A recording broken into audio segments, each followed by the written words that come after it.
Hello friend, स्वागत है आपका अपने चैनल आज क्लास में। आज के इस वीडियो में हम आपको बताएंगे कि किरण पुंज किसे कहते हैं और ये कितने प्रकार के होते हैं। काफ़ी महत्वपूर्ण प्रश्न है और ये प्रश्न बोर्ड परीक्षा में 5 नंबर में पूछा जाता है। तो इस वीडियो को अगर आप लोग ध्यान से समझ लीजिएगा तो यहीं पे याद हो जाएगा, आपको याद करना भी नहीं पड़ेगा। तो आइए इसका उत्तर देख लेते हैं। सबसे पहले हम यहाँ पे समझेंगे कि किरण पुंज किसे कहते हैं। तो प्रकाश के किरणों के समूह को किरण पुंज कहते हैं। तो किरण पुंज किसे कहते हैं? तो प्रकाश की जो किरणों का समूह होता है उसे हम क्या कहते हैं? किरण पुंज कहते हैं। और किरण पुंज 3 प्रकार के होते हैं। ये प्रश्न ऑब्जेक्टिव में पूछा जाता है कि किरण पुंज कितने प्रकार के होते हैं। तो किरण पुंज 3 प्रकार के होते हैं।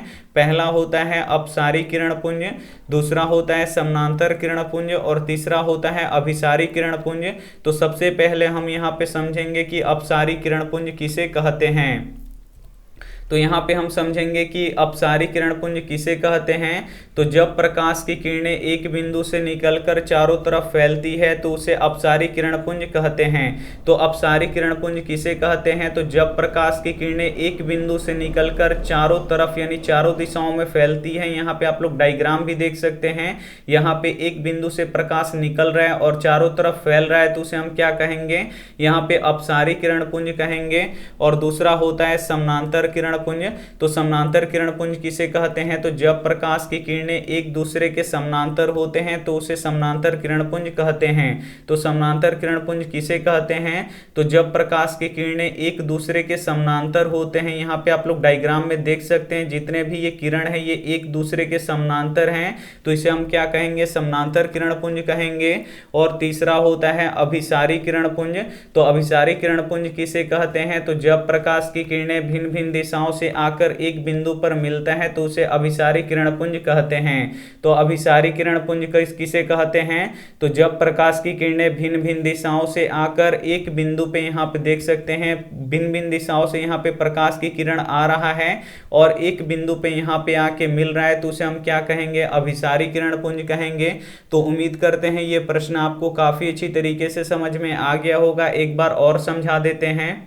तो यहाँ पे सबसे पहले आप लोग समझ लीजिए कि किरण पुंज किसे कहते हैं। तो प्रकाश के किरणों के समूह को किरण पुंज कहते हैं।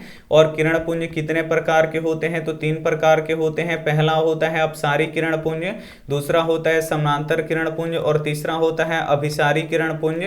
और यहाँ पे देखिए जो सबसे पहला वाला होता है ये होता है अपसारी किरण पुंज। और अपसारी किरण पुंज किसे कहते हैं? तो जब प्रकाश की किरणें एक बिंदु से निकलकर चारों तरफ फैलता है तो उसे अपसारी किरण पुंज कहते हैं। ये सभी आपको याद भी होते चला जाएगा। और दूसरा देखिए यहाँ पे होता है समानांतर किरण पुंज। तो जब प्रकाश की किरणें एक दूसरे के समानांतर होते हैं तो उसे समानांतर किरण पुंज कहते हैं। यहाँ पे आप लोग डायग्राम देख सकते हैं। और जो तीसरा होता है ये होता है अभिसारी किरण पुंज। और अभिसारी किरण पुंज किसे कहते हैं? तो जब प्रकाश की किरणें भिन्न भिन्न दिशाओं से आकर भिन्न भिन्न दिशाओं से प्रकाश आती है और एक बिंदु पे आके मिलती है तो उसे हम क्या कहते हैं? अभिसारी किरण पुंज कहते हैं।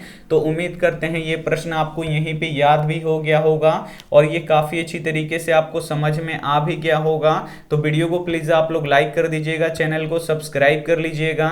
Thank you for watching. मिलते हैं अगले वीडियो में, तब तक अपना ध्यान रखिए, मन लगा के पढ़ाई कीजिए। Take care and bye.